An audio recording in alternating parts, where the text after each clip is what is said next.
കഴിഞ്ഞ ദിവസം അന്തരിച്ച VS അച്യുതാനന്ദനെ അപമാനിച്ചുകൊണ്ട് ഈ നടൻ വിനായകൻ ഫേസ്ബുക്കിൽ ഒരു പോസ്റ്റ് ഇട്ടിട്ടുണ്ട് എന്നുള്ളതാണ് ഇപ്പോഴത്തെ വാർത്ത. നേരത്തെ ഉമ്മൻചാണ്ടിയുടെ കാര്യത്തിലും സമാനമായ രീതിയിൽ വിനായകന്റെ ഭാഗത്തു നിന്നുണ്ടായ പ്രതികരണം വലിയ പ്രതിഷേധമുണ്ടാക്കിയതാണ്.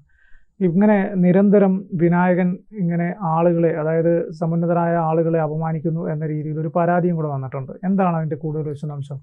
അതായത് വിനായകൻ ഉമ്മൻചാണ്ടി മരിച്ച സമയത്ത് ഉമ്മൻചാണ്ടി ചത്തു, കുഴിച്ചിടണം എന്നൊക്കെയുള്ള രീതിയിൽ പറഞ്ഞു, എൻ്റെ അച്ഛനും ചത്തു എന്നൊക്കെ പറയുന്നുണ്ടായിരുന്നു. അപ്പോൾ അന്ന് അത് വലിയ വിവാദമായിരുന്നു. അപ്പോൾ ഇപ്പോൾ VS മരിച്ചപ്പോഴും ഇത്തരത്തിൽ വിലാപയാത്രയൊക്കെ 2-3 ദിവസം നിന്നപ്പോൾ എല്ലാവരും വിനായകനെ ട്രോൾ ചെയ്യുന്നു. അതായത് ഇപ്പോൾ എന്താ അനക്കമില്ലേ, വീട്ടിൽ കയറി വെട്ടുമെന്ന് അറിയാവുന്നതുകൊണ്ടാണോ എന്നൊക്കെ പറഞ്ഞ് പ്രകോപിപ്പിച്ചു പലരും.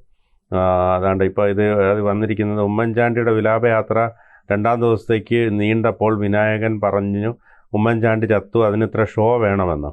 ആ പറഞ്ഞവൻ ഇന്ന് മരിക്കുന്നില്ല എന്ന് പറഞ്ഞ് മോങ്ങുന്നു എന്നൊക്കെ പറഞ്ഞിട്ട് വിനായകനെ കളിയാക്കിയിരുന്നു. അപ്പോൾ ഈ കഞ്ചാവിൻ്റെ അന്നത്തെ ഉദ്ദേശം രാഷ്ട്രീയമായിരുന്നു. അവനറിയാം ഇന്ന് വല്ലതും പറഞ്ഞാൽ വീട്ടിൽ കയറി കമ്മികൾ വെട്ടി പുറത്തുവന്ന്. ഈ കഞ്ചാവിനെ കുറിച്ച് ഒരിക്കലും പോസ്റ്റ് ഇടരുതെന്ന് കരുതിയാണ്. പക്ഷേ അവൻ്റെ ഇരട്ടത്താപ്പ് കണ്ടപ്പോൾ വെറുതെ വിടാൻ തോന്നിയില്ല എന്നൊക്കെ പറഞ്ഞ് വിനായകനെ ട്രോളി തുടങ്ങി. ട്രോളിയപ്പോൾ വിനായകന് മനസ്സിലായി ഇനി പണി പാളുമെന്ന് മനസ്സിലായിട്ടാണ് വിനായകൻ ഇപ്പോൾ പുതിയ കവിതയുമായി ഫേസ്ബുക്കിൽ രംഗത്ത് വന്നിരിക്കുന്നത്. അതിങ്ങനെയാണ്: എൻ്റെ തന്തയും ചത്തു, സഖാവ് VSും ചത്തു, ഗാന്ധിയും ചത്തു, നെഹ്റുവും ചത്തു, ഇന്ദിരയും ചത്തു, രാജീവും ചത്തു, കരുണാകരനും ചത്തു, ഹൈബിയുടെ തന്ത ജോർജ് ഈഡനും ചത്തു, നിൻ്റെ അമ്മയുടെ നായർ ചാണ്ടിയാണേൽ അയാളും ചത്തു. ചത്തു ചത്തു ചത്തു ചത്തു. ഇതാണ് വിനായകൻ്റെ പുതിയ പോസ്റ്റ്. കാരണം കലിപ്പ് കയറി ഇട്ടതാണ്. അപ്പോൾ എന്ന് വെച്ചാൽ VS ആണെങ്കിലും എനിക്ക് പ്രശ്നമില്ല എന്ന രീതിയിലാണ് ഇട്ടത്. പക്ഷേ അതിപ്പോൾ പുലിവാല് പിടിച്ചിരിക്കുകയാണ്. ഇപ്പോൾ കേസൊക്കെ ആയി വരികയാണ്. വിനായകൻ്റെ ഒരു പ്രശ്നമെന്ന് പറഞ്ഞാൽ വിനായകന് അറിയില്ല എന്താണ് സംഭവിക്കുന്നത്, അല്ലെങ്കിൽ ഇത്തരത്തിലുള്ള പരാമർശങ്ങൾ ഏത് തരത്തിലായിരിക്കും ഓരോരുത്തർ എടുക്കുക എന്നുള്ളത്. വിനായകൻ ജനിച്ചു വളർന്ന സാഹചര്യം, അല്ലെങ്കിൽ വിനായകൻ്റെ ചുറ്റുപാടുകൾ, ഇതൊക്കെ ആവാം വിനായകനെ ഈ രീതിയിൽ പ്രേരിപ്പിക്കുന്നത്. പക്ഷേ എന്നിരുന്നാലും ഇപ്പോൾ സിനിമയിലൊക്കെ വലിയ വേഷങ്ങൾ ചെയ്തു വരുന്ന ഒരു നടനാണ്. അപ്പോൾ രജനീകാന്തിനൊപ്പമൊക്കെ വളരെ പ്രധാനപ്പെട്ട വില്ലൻ വേഷത്തിലൊക്കെ അദ്ദേഹം വന്നിരുന്നു. അപ്പോൾ അതുകൊണ്ട് അത് ഒരു അവധാനത പുലർത്തേണ്ടത് വിനായകനെ സംബന്ധിച്ചിടത്തോളം അത്യാവശ്യമാണ്. ആരെങ്കിലും പറഞ്ഞു കൊടുക്കേണ്ടതാണ്. അല്ലെങ്കിൽ തീർച്ചയായിട്ടും വിനായകനെ സംബന്ധിച്ച് കൂടുതൽ കാര്യങ്ങൾ വിജേഷിന് അറിയാം. വിനായകൻ്റെ വിവാഹവുമായി ബന്ധപ്പെട്ടൊക്കെയുള്ള സംഭവങ്ങളൊക്കെ വിജേഷിന് അറിയാമല്ലോ. എന്താണ് സംഭവം? അതൊക്കെ പഴയ കാര്യങ്ങളല്ലേ. വിനായകനെ സംബന്ധിച്ചിടത്തോളം വിനായകന് പരിസരബോധമില്ലാതെ വിനായകന് പറയേണ്ട കാര്യങ്ങൾ, വിനായകന് തോന്നുന്ന കാര്യങ്ങൾ പറയും. അത് ശരിയെന്നോ തെറ്റെന്നോ അത് കേൾക്കുന്ന ആളുകൾ സ്വീകരിക്കണോ വേണ്ടയോ എന്ന് അവരുടെ തീരുമാനം ആണ് എന്നാണ് വിനായകൻ പൊതുവെ പറയാറ്. അതായത് എവിടെയാണെങ്കിൽ ഇപ്പം നിരവധി കേസുകൾ ഇതിനിടയ്ക്ക് വിനായകൻ ഈ പറഞ്ഞതുപോലെ ഗോവയിൽ ചെന്നിട്ട് അവിടെയുള്ള കടക്കാരുമായിട്ട് വെല്ലുവിളി നടത്തുന്ന ഒരു വീഡിയോ പുറത്തു വന്നിട്ടുണ്ടായി. ഇവിടെ എറണാകുളം നോർത്ത് പോലീസ് സ്റ്റേഷനിൽ നിരവധി തവണ വിനായകൻ ചെന്ന് ബഹളമുണ്ടാക്കുന്നതും അവിടെ പോലീസുകാരോട് സംസാരിക്കുന്നതും ഒക്കെ ഉള്ള ഒരു വിഷയം നമ്മൾ കണ്ടിട്ടുണ്ട്. അപ്പം ആ ഘട്ടങ്ങളിലെല്ലാം പോലീസ് ഒരു സംസ്ഥാന അവാർഡ് ജേതാവ്, സ്വാഭാവികമായിട്ട് സംസ്ഥാന അവാർഡ് ജേതാവായതുകൊണ്ട് തന്നെ ആ പരിഗണന എല്ലാ കാലത്തും ഇയാൾ എത്ര വൃത്തികെട്ടവനാണെങ്കിലും അല്ലെങ്കിലും പോലീസ് നൽകും. ഇനിയിപ്പം ഇവർക്ക് ഈ സംസ്ഥാനം അംഗീകരിച്ച ഒരാളായതുകൊണ്ട് തന്നെ ഇവരൊക്കെ മരണശേഷം പ്രോട്ടോകോൾ അനുസരിച്ചിട്ടാണ് ഇവരുടെയൊക്കെ അടക്കം നടത്തേണ്ടത്. അപ്പം അത്തരം ഒരു ബഹുമാനം പോലീസിന്റെ ഭാഗത്തു നിന്നും ഒരു പരിധി വരെ വിനായകന് കിട്ടാറുണ്ട്. അപ്പം കഴിഞ്ഞ തവണ ഇതേപോലെ തന്നെ അവിടെ ചെന്ന് ഈ നോർത്ത് പോലീസ് സ്റ്റേഷനിൽ കിടന്ന് ബഹളം വെച്ച സമയത്ത് അവിടുത്തെ പോലീസ് ഉദ്യോഗസ്ഥൻ തന്നെ വിനായകനോട് പറയുന്നത് നമ്മൾ മാധ്യമങ്ങളിൽ കണ്ടതാണ്.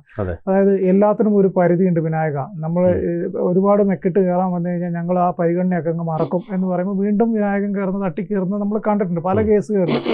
അപ്പോൾ ചില സന്ദർഭങ്ങളിൽ ഈ വിനായകൻ പറയുന്നത് വലിയ വിവാദമാവുകയും പിന്നീട് ആ വിവാദത്തിന്റെ പേരിൽ ഒരുപാട് ചർച്ചകൾ ഉണ്ടാവുകയും ഒക്കെ ചെയ്യാറുണ്ട്. അപ്പോൾ ഈ വിനായകനെ സംബന്ധിച്ചിടത്തോളം വിനായകൻ ഈ സാധാരണഗതിയിൽ എന്തെങ്കിലും ഒരു കാര്യത്തിൽ പറയാനുണ്ടെങ്കിൽ ഒരു ഗൂഗിളിൽ സെർച്ച് ചെയ്യുന്ന ഒരു സ്ക്രീൻഷോട്ടാണ് സാധാരണ വിനായകൻ ഇടുന്ന ഒരു സംഭവം. ഏത് വിഷയത്തിലും പ്രതികരിക്കണമെങ്കിൽ ഗൂഗിളിൽ അതെന്താണെന്ന് വെച്ച് കഴിഞ്ഞാൽ അത് അടിക്കും. അപ്പോൾ അതിന് വരുന്ന കുറച്ച് സജഷൻസും മറ്റു കാര്യങ്ങളും വെച്ചിട്ട് ഒരു സ്ക്രീൻഷോട്ട് ഇടും. അതാണ് വിനായകന്റെ പൊതുവായ ഒരു രീതി. പക്ഷേ അതിൽ നിന്ന് വ്യത്യസ്തമായിട്ട് കഴിഞ്ഞ ഉമ്മൻചാണ്ടിയുടെ മരണവുമായി ബന്ധപ്പെട്ടിട്ട് മാധ്യമങ്ങൾ വലിയ വാർത്ത നൽകുന്നു, 2-3 ദിവസമായിട്ട് ലൈവ് സംപ്രേഷണം കൊടുക്കുന്നു എന്നുള്ളതാണ് വിനായകനെ അന്ന് ചൊടിപ്പിച്ചിരുന്ന കാര്യം. അന്ന് വിനായകൻ പറഞ്ഞത് എന്തിനാടാ ഇത്ര വലിയ ആർഭാടാക്കുന്നത്, കബൂറാക്കുന്നത്, നിർത്ത്, ഇത് അത്ര വലിയ സംഭവമൊന്നുമല്ല, ഉമ്മൻചാണ്ടി ചത്തു, എൻ്റെ അച്ഛനും ചത്തു, അത്രയൊക്കെ ഉള്ളൂ, അതിന് വലിയ മാധ്യമങ്ങൾ എന്തിനാണ് ഇത്ര വലിയ പ്രാധാന്യം കൊടുക്കുന്നത് എന്നുള്ളതാണ് അന്നത്തെ വിനായകന്റെ വിവാദ പരാമർശം. അത് വലിയ ചർച്ചയായി. ആ വിനായകനെതിരെ വലിയ സൈബർ ആക്രമണവും കാര്യങ്ങളൊക്കെ ഉണ്ടായി. അതിനുശേഷം ഇപ്പോൾ നിലവിൽ ഈ VS അച്യുതാനന്ദന്റെ മരണം കഴിഞ്ഞതിന് ശേഷം എറണാകുളത്ത് ആണെന്നാണ് എൻ്റെ വിശ്വാസം, അവിടെ നടന്ന ഒരു അനുശോചന യോഗത്തിൽ VSന് വേണ്ടിയിട്ട് ഇല്ല മരിച്ചിട്ടില്ല, ജീവിക്കുന്നു ഞങ്ങളിലൂടെ എന്ന മുദ്രാവാക്യം വിളിച്ച് അവിടെയുള്ള സഹാക്കളോടൊപ്പം നിന്ന് മുദ്രാവാക്യം വിളിക്കുന്ന വിനായകനെയാണ് നമ്മൾ കണ്ടത്. അപ്പം ഈ വിഷയം വന്ന സമയത്താണ് ഈ വിനായകനെതിരെ വീണ്ടും സൈബർ ആക്രമണം വരുന്നത്. അന്ന് നീ മാധ്യമങ്ങൾക്കെതിരെ തിരിഞ്ഞ് നിനക്കെന്താ ഇപ്പോൾ വായിൽ നാവില്ലേ, VS മരിച്ച സമയത്ത് എന്താണ് നിനക്കൊന്നും പറയാനില്ലേ, മാധ്യമങ്ങൾ ഇപ്പോഴും അന്നത്തെ പോലെ തന്നെയല്ലേ ചെയ്യുന്നത്, നിനക്കിപ്പോൾ ഒന്നും പറയാനില്ലേ, അന്ന് നീ നിന്റെ രാഷ്ട്രീയം കളിച്ചതല്ലേ എന്ന രീതിയിൽ വിനായകനെതിരെ വലിയ സൈബർ ആക്രമണം ഉണ്ടാകുന്നത്.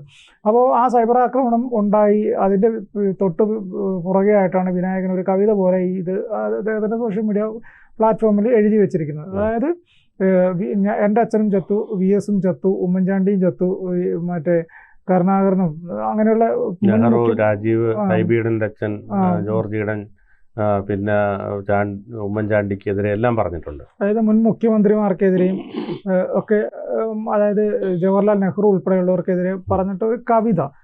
വിനായകന് വേണമെങ്കിൽ അത് സ്റ്റാൻഡ് ചെയ്യാം, ഇത് ഞാൻ ഒരു കവിതയായിട്ടാണ് എഴുതിയത് എന്ന് പറയാം. പിന്നെ ഈ ചത്തു മരിച്ചു എന്നതൊക്കെ പറയുന്നത് ഓരോ ആൾക്കാരുടെ രീതിയാണ്. അത് അവരവർക്ക് എങ്ങനെയാണോ അവരുടേതായ രീതിയെ അവർ കാണിക്കുകയുള്ളൂ. അതാണ് ഇവിടെയും സംഭവിച്ചിട്ടുള്ളത്. അപ്പോൾ അങ്ങനെ കവിതയായിട്ട് എഴുതിയിട്ടതാണ് എന്ന് പറയുന്നത്. പക്ഷേ ഇപ്പം അത് വീണ്ടും പുലിവാലായിട്ടുണ്ട്. വിനായകനെതിരെ യൂത്ത് കോൺഗ്രസ് നേതാവ് തന്നെ DGPക്കും മുഖ്യമന്ത്രിക്കും ഉൾപ്പെടെ പരാതി നൽകിയിട്ടുണ്ട്. ആ പരാതിയിൽ പറയുന്നത് മുൻ മുഖ്യമന്ത്രിമാരെയും മുൻ പ്രധാനമന്ത്രിമാരെയും അപമാനിച്ചുകൊണ്ട് ആണ് വിനായകൻ സോഷ്യൽ മീഡിയയിൽ പോസ്റ്റ് ഇട്ടിരിക്കുന്നത്. വിനായകനെതിരെ കേസെടുക്കണം എന്നാണ് ആവശ്യപ്പെട്ടിരിക്കുന്നത്. പക്ഷേ ആ പരാതിയിൽ കൂടുതൽ നടപടികൾ വരുമോ എന്നുള്ളത് ഇന്ന് മാത്രമേ അറിയാൻ സാധിക്കുകയുള്ളൂ. അതിൽ കേസെടുക്കുകയാണെങ്കിൽ വിനായകൻ ആ കേസുമായിട്ട് മുന്നോട്ട് പോകേണ്ടി വരും. അപ്പോൾ വിനായകൻ്റെതായ സ്റ്റാൻഡിൽ നിൽക്കുമോ അതോ മാപ്പ് പറഞ്ഞിട്ട് തടിയൂരോ എന്നുള്ളതൊക്കെ വരും ദിവസങ്ങളിൽ നമുക്ക് കാണാൻ സാധിക്കും. എന്തായാലും വിനായകൻ ഇതുപോലുള്ള സാഹചര്യങ്ങളിൽ നിരന്തരം വിവാദങ്ങളിൽ അകപ്പെടുന്നു എന്നുള്ളതൊരു വസ്തുതയാണ്. ഒരു മികച്ച അഭിനേതാവായിട്ട് സംസ്ഥാന അവാർഡ് കിട്ടിയ ഒരു നടനാണ്. അതോടൊപ്പം തന്നെ നേരത്തെ വിൻചേട്ടൻ പറഞ്ഞതുപോലെ രജനീകാന്തിനോടൊപ്പം അദ്ദേഹത്തോടൊപ്പം കിടപിടിക്കുന്ന രീതിയിലുള്ള പടം ചെയ്തിട്ട് തമിഴ്നാട്ടിൽ ഉൾപ്പെടെ വലിയ ആരാധക വൃന്ദങ്ങളുള്ള ഒരു നടനാണ് വിനായകൻ.